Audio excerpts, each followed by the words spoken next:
Buenas noches, estamos ahora con el segundo video, lo vamos a titular a el sujeto trascendental. Este video corresponde a la guía número 2, si bien vamos a retomar algunas cositas de la primera guía. Bueno, lo que vimos es que Kant llama a su filosofía o la considera semejante a una revolución copernicana. Copérnico lo que hace es poner al Sol en el centro del sistema y la Tierra, que antes estaba en el centro, ahora pasa a girar alrededor del Sol y a ser un planeta más. En este cambio de coordenadas, digamos, de qué gira alrededor de qué, se centra la revolución copernicana y algo semejante Kant plantea que hace su filosofía.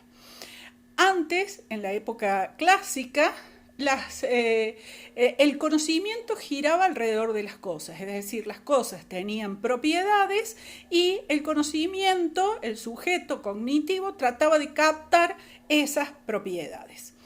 Eso cambia fundamentalmente en la filosofía de Kant.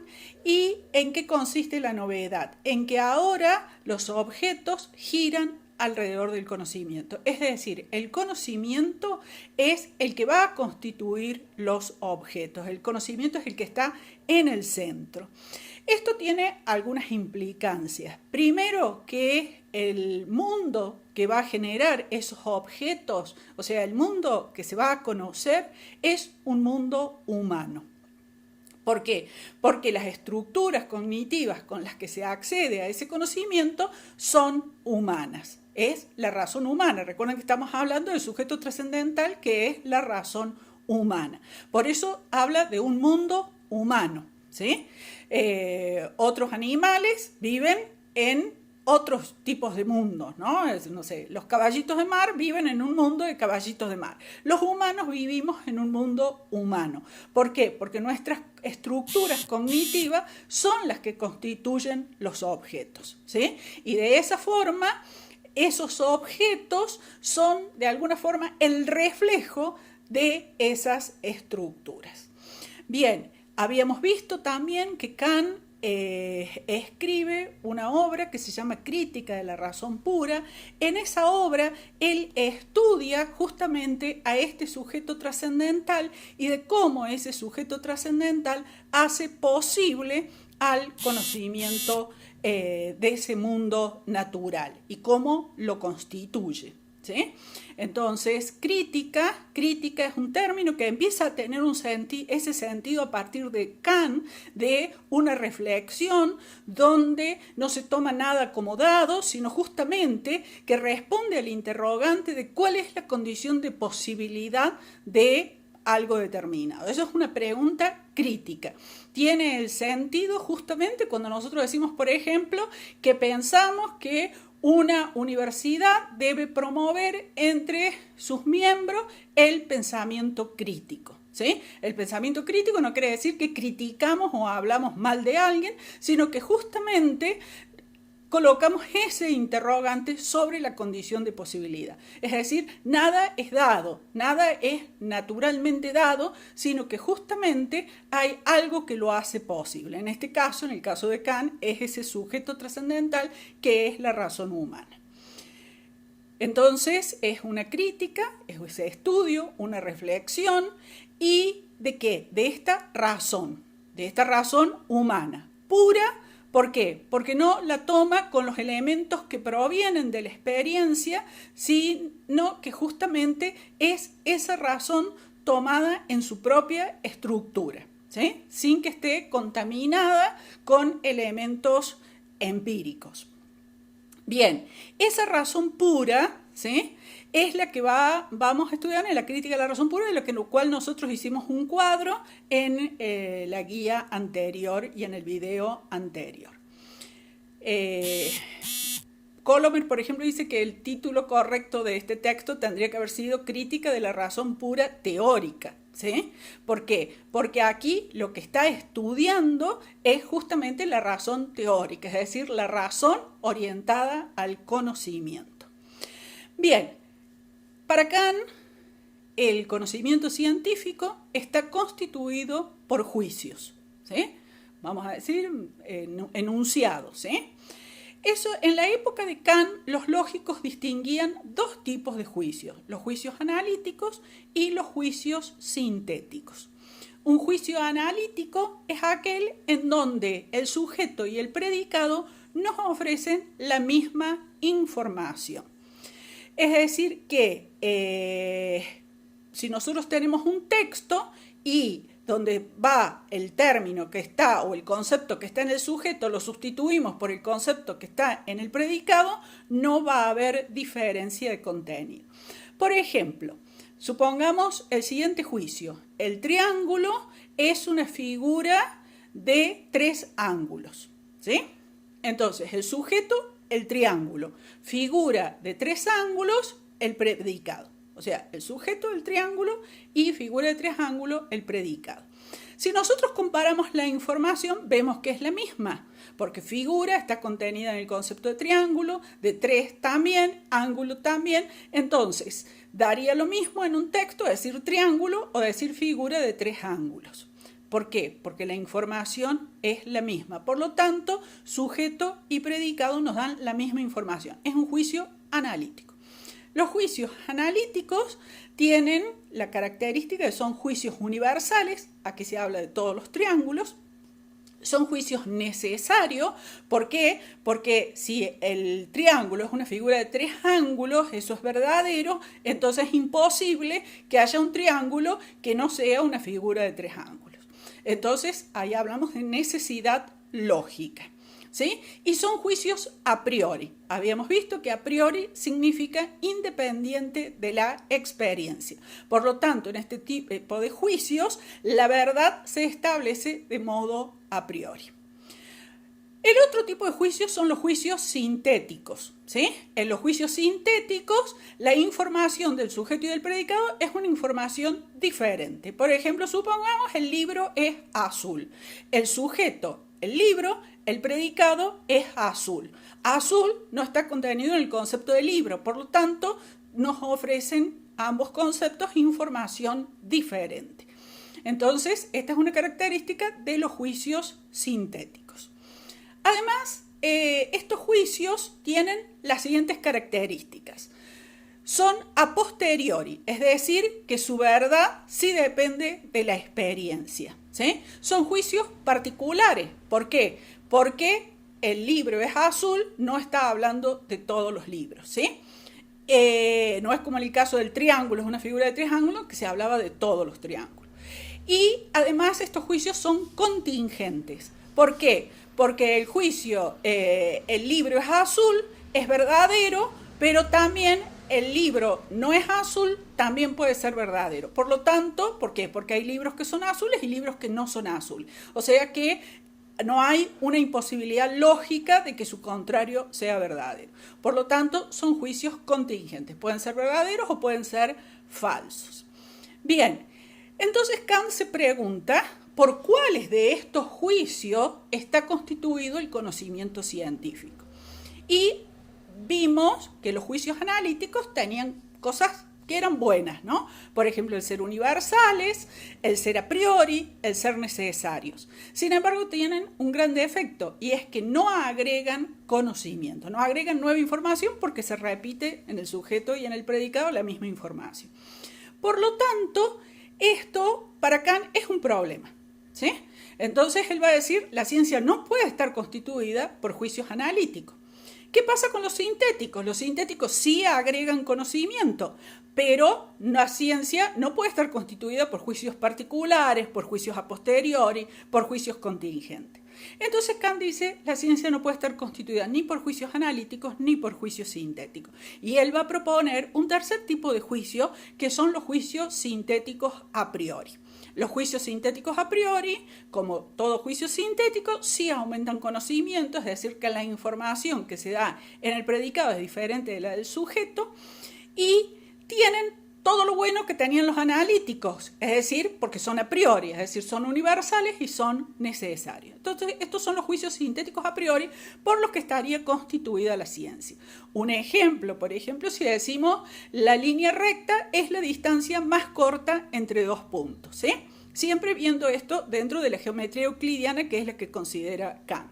Entonces, esta línea recta, que es el sujeto, es la distancia más corta entre dos puntos, es el predicado. Ahí vemos que salvo el concepto de punto, que sí está incluido en el concepto de línea, porque la línea es una sucesión de puntos, pero todos los otros conceptos del predicado no están incluidos en el sujeto. Por lo tanto, es un juicio sintético, porque nos da una nueva información, ¿sí? Recuerden siempre que sintético quiere decir una síntesis, ¿sí? Donde dos elementos que son diferentes se unen en una nueva unidad. O sea que un juicio sintético reúne en una nueva unidad, o sea que esa es la operación de síntesis, dos elementos distintos que son la información diferente que se da en el concepto que está en el sujeto y la que está en el predicado.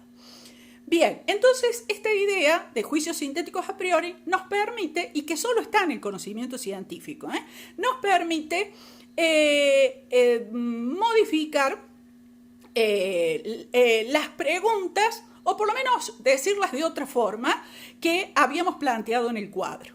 Nosotros habíamos visto que cuando él estudiaba la sensibilidad, la pregunta que él se hacía es cuál es la condición de posibilidad de la matemática, ¿sí? ¿Cómo es que es posible la matemática?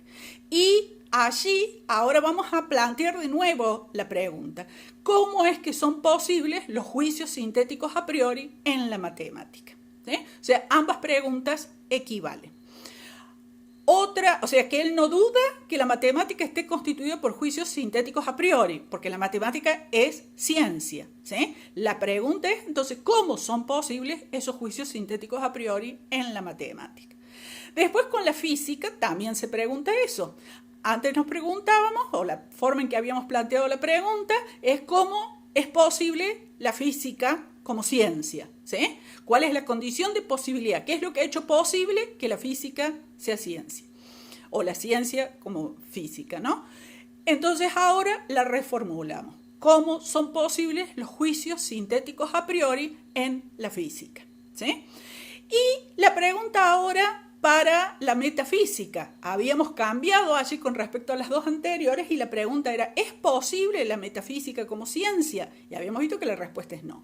Ahora la pregunta se reformula, ¿son posibles los juicios sintéticos a priori en la metafísica? Y la respuesta va a ser no, ¿sí? Porque la metafísica no es un conocimiento científico para Kant, ¿sí? Bien, entonces, planteado esto, vamos a profundizar en lo que fue nuestra primera línea del cuadro y que también le da el título a este video, que es el de estética trascendental. En esa primera línea habíamos visto que la parte que vamos a analizar es una parte de la crítica de la razón pura que él la va a titular la estética trascendental. En esta parte, la facultad que estudia es la sensibilidad. ¿Qué es lo que puede hacer esa facultad de la sensibilidad? Es intuir. Y aquí esto es muy importante y es una fuerte idea en Kant, porque en la época de Kant se reconocían dos tipos de intuición: la intuición sensible y la intuición intelectual. ¿Qué es intuir? Es captar de modo directo, de modo inmediato algo, ¿sí? Entonces, ¿qué es lo que se puede captar de modo directo? Lo opuesto a la intuición o lo diferente a la intuición sería, por ejemplo, el razonamiento o la deducción, que eso implica un movimiento, digamos, de la mente, del razonamiento. En cambio, la intuición no es por medio de nada, sino que es una captación directa. ¿Qué es lo que podemos captar de modo directo? Bueno, Kant solo va a considerar la intuición sensible. Él no va a aceptar la intuición intelectual, es decir, no captamos ideas, no captamos conceptos mediante la intuición, sino que lo que captamos son justamente estas formas sensibles, y gracias a estas formas sensibles lo que captamos son los fenómenos, ¿sí? Esa es la intuición. La sensibilidad lo que hace es intuir, y la única intuición que va a considerar Kant es la intuición sensible. Bien, entonces nosotros habíamos visto que esta facultad de la sensibilidad tiene una parte que es receptiva, debido a que es una facultad humana y es una facultad finita, y tiene una parte activa que es justamente la parte a priori y es lo que es propio de esa facultad. Ahora lo vamos a explicar eso en términos de materia y forma. La materia es aquello de lo que está constituido algo. Y la forma es lo que estructura esos elementos en una determinada organización, le da un determinado orden. Por ejemplo, vamos a ver, el agua. El agua, ¿cuál sería la materia? El hidrógeno y el oxígeno. Esos son los dos elementos, la materia de la cual está hecha el agua. ¿Y cuál es la forma? La forma es la que está expresada en la fórmula. Por ejemplo, en este caso, H2O. Veamos otro ejemplo. Palabra. ¿Cuál es la materia de las palabras? Las letras. ¿Sí? Y la forma es el orden de esas letras. Otro ejemplo, oración. ¿Cuál es la materia de la oración? Las palabras. ¿Sí? La oración está hecha de palabras. ¿Cuál es la forma? El orden gramatical. Bien, vamos ahora al fenómeno. El fenómeno. ¿Cuál es la materia del fenómeno? Los datos de los sentidos. ¿Sí? Que es esa parte receptiva. ¿Sí? El fenómeno está constituido por los datos de los sentidos. Y la forma son las formas de espacio y tiempo. O sea, que el espacio y el tiempo son dos formas de la sensibilidad. ¿Sí? Son dos estructuras de la sensibilidad que organizan los datos de los sentidos. Cuando se unen, se produce esa síntesis que es el fenómeno. ¿Sí? Cuando hablamos de fenómeno, aquí estamos viendo justamente cómo la sensibilidad lo ha constituido a partir de esta materia que son los datos de los sentidos. Lo constituye estructurándolo espacio y temporalmente. O sea que el espacio y el tiempo no son propiedades de las cosas, sino que son estructuras que están en el sujeto, concretamente en la sensibilidad. Para desarrollar más el espacio y el tiempo, Kant distingue dos partes, la exposición metafísica y la exposición trascendental.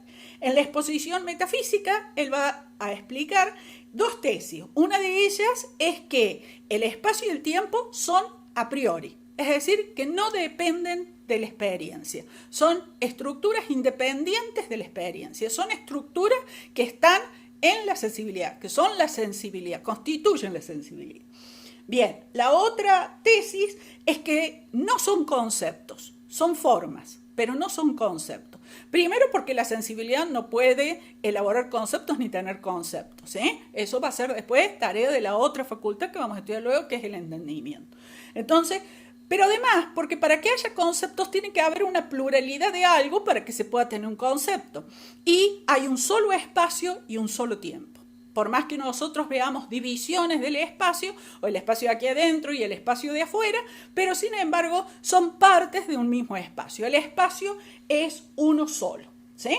Entonces, lo que vemos aquí es que el espacio y el tiempo no son conceptos, sino que son formas, ¿sí? Son formas a priori de la sensibilidad.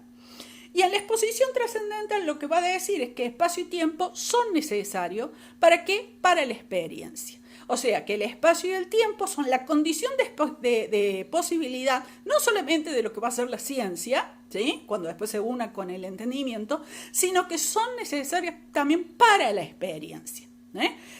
Entonces, él propone una especie de experimento mental en el cual dice, tratemos de imaginar, ¿sí? No de pensar, de imaginar, ¿sí? Un espacio vacío, ¿sí? Bueno, eso es posible. Podemos imaginarnos un espacio en donde no haya nada. Ahora tratemos de imaginar algo que no tenga ninguna dimensión espacial. Y eso no es posible, ¿sí? No es posible de imaginar. Ni aún en nuestra más loca imaginación podemos llegar a imaginarnos algo que no tenga esta estructura espacial. Podemos llegar a pensarlo, ¿sí? Pero no a imaginarlo, ¿no? A imaginarlo en el sentido que lo entendemos cotidianamente, imaginación, no después en el sentido técnico que después le va a dar Kant a imaginación, sino cuando nosotros nos podemos imaginar un punto, pero cuando lo comenzamos a percibir, ¿sí? Cuando lo comenzamos a visualizar, podemos ver que ese punto tiene una arriba, una abajo, a la derecha, a la izquierda. Cualquier cosa nosotros que nos podemos imaginar, que nosotros podemos concebir, es siempre está determinada espacialmente. Tiene una arriba, tiene una abajo, a la derecha, izquierda, pero además el espacio, como es lo que organiza todo lo que nosotros nos representamos como externo a nosotros, cuando nosotros queremos representar estados internos, por ejemplo, los espacializamos. Si nosotros estamos muy bien, decimos estamos hacia arriba o estamos hacia abajo, o cuando algo no nos gusta, indicamos hacia abajo, ¿sí? Situaciones políticas, derecha, izquierda, eso es espacializar conceptos, ¿sí? Entonces, siempre que queremos representar algo externo a nosotros y lo tenemos que hacer cuando especialmente lo queremos comunicar, entonces lo espacializamos, ¿sí? El mismo tiempo que si bien organiza las representaciones internas, si nosotros lo queremos exteriorizar para representarnos, lo espacializamos, ¿sí? La idea de los relojes analógicos es justamente, implica una espacialización del tiempo, porque es el tiempo que la aguja recorre y recorre un espacio, ¿sí? Entonces, siempre espacializamos cuando nosotros queremos hacer una representación de algo que es externo a nosotros.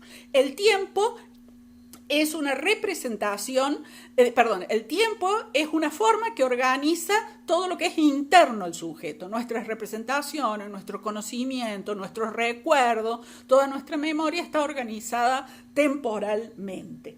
Entonces, el espacio y el tiempo son necesarios, digamos, para la experiencia y son condición de posibilidad, ¿sí? Por eso son trascendentales para la experiencia y también para la ciencia, concretamente para la matemática. ¿Por qué para la matemática? La matemática está constituida por aritmética y geometría. La geometría, ¿qué estudia? Estudia el espacio, ¿sí? Y la aritmética, ¿cuál es la operación más básica de la aritmética? El más uno, ¿sí? O sea que a partir del más uno vamos armando la sucesión de números naturales. Esa es la base de toda la aritmética, ¿sí? A partir de allí se montan todas las otras operaciones. Bien, entonces, eso es posible, podemos llevar a cabo esa operación porque tenemos una estructura que es la del tiempo que nos permite la sucesión de instantes, que eso sería la temporalidad. Bien, entonces, de esta forma es que el espacio y el tiempo son a priori, son formas a priori de la sensibilidad, no son conceptos y son únicos, hay un solo espacio, un solo tiempo y además son necesarios para la experiencia y para la ciencia.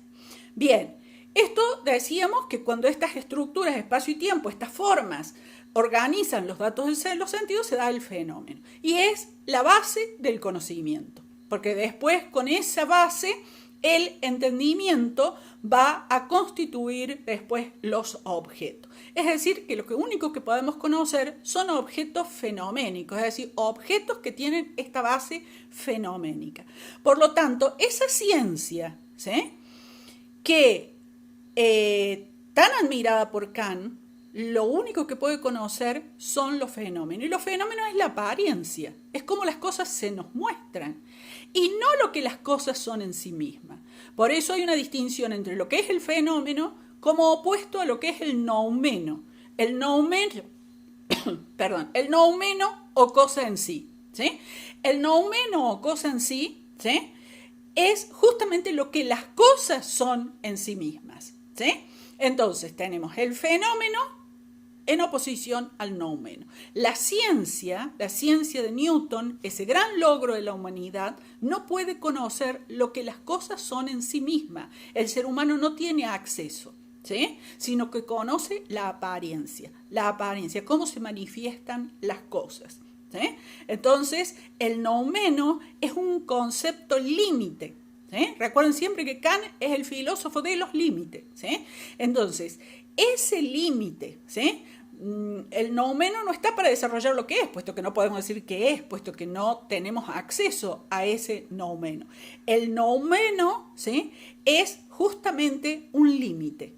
El conocimiento solo llega hasta allí, hasta esa frontera, porque lo único que puede conocer son objetos que tienen esa base fenoménica, ¿sí? Bien, entonces de esta forma hemos hecho un súper rápido paso por la estética trascendental para que ustedes puedan ver, digamos, cómo se va constituyendo ese conocimiento.